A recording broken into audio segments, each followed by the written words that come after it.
There are different parts to the bereavement program. There's the one-on-one support, there's the group support, as well as email support and telephone support. Grief support is about listening. It's about empathy, trying to understand where the person has been, where they are now, and where they hope to go.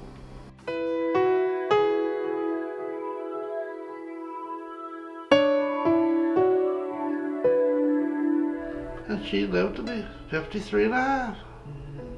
But she, well, if she'd had her way, she'd have stopped a long time ago.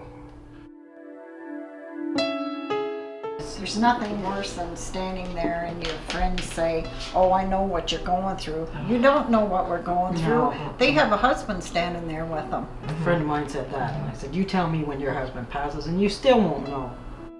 The reason I came to hospice was my husband had passed away, and I realized that I needed some help, that I was confused and I felt like I was going crazy. Last Saturday was a trigger, 1st of June, because it was a month from there that Bill passed away. When you first come, you're kind of shy.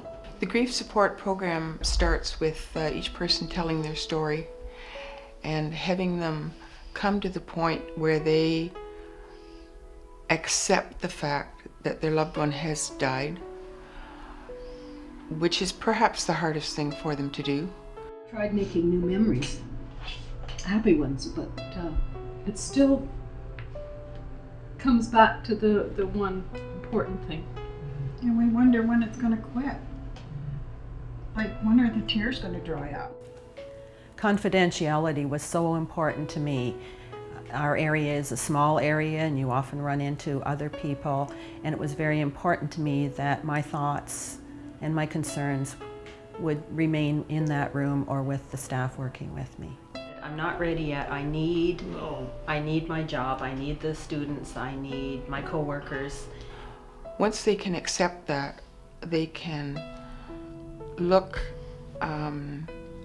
at the present to determine what position they are in, how they are feeling, how they are coping with the different problems. Tasks, starting something, and then short attention span, I guess. Then we encourage them to look towards the future as to what they can do to help themselves. You socialize together, you laugh, you cry together, and you get through the tough times together. So that's been my saving grace. I found that hospice has been beneficial to me, and now I volunteer for them. And I only donate to hospice now.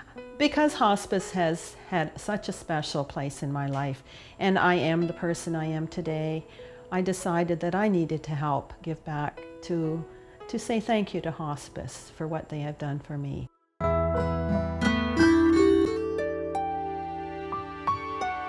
Since my husband died, it's been a difficult process. Almost 50 years of marriage, it would be now. I still think he's the finest person I've ever met in my life. And that doesn't mean that it was perfect, but I think he was as close to perfection as you can get. Come on in. Hi, Dorothy. Hi, Barb. How are you?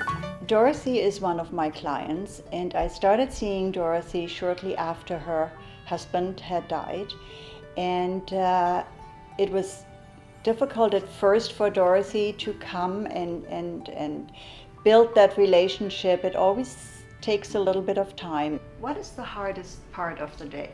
Where do you miss Larry when do you miss Larry the most? In the evening. Yes, and I I hear think that all the probably time. most women do, because Yes. they're working during the day. Starting out with a facilitator, getting to know each other, feeling comfortable with each other, and then really delving into how to get through life with this tragedy. Larry died and you're still here. It's anomaly almost, Yeah, you know. yeah. You're supposed to get through the sadness, so how are you? Yes, and it's not fair. And to deal with it, that's the really difficult part. The grief process, I would say, takes almost 80% of their energy, of their day-to-day living. And as you continue with the support, you can see how that shifts a little bit. And instead of 80%, it might only be 50% after a few sessions. And towards the end of the visits and the support, you can see how people move away from the intense emotional feelings and shift more towards, where do I go from here? Sadness. And you're entitled to feel sad. You know, it's tragic, it's horrible, it's not fair, all of those things. So it's okay to be sad. It's helped me because friends, I remember my mom saying, friends only want to hear you grieve for 3 months. She put a time limit on it. And I believe that's true. So I can open up and still grieve and still talk about my pain with the facilitator, and it helps so much. As you attend to somebody, as you listen to someone and sharing in their grief journey, when you see that little bit of a shift going on, it gives you such a wonderful feeling of accomplishment, and just you're feeling really good about being able to help somebody in their process.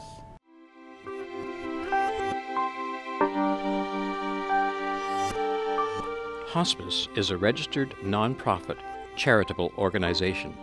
There are no fees for our services. We rely on generous donations from our community to sustain our services.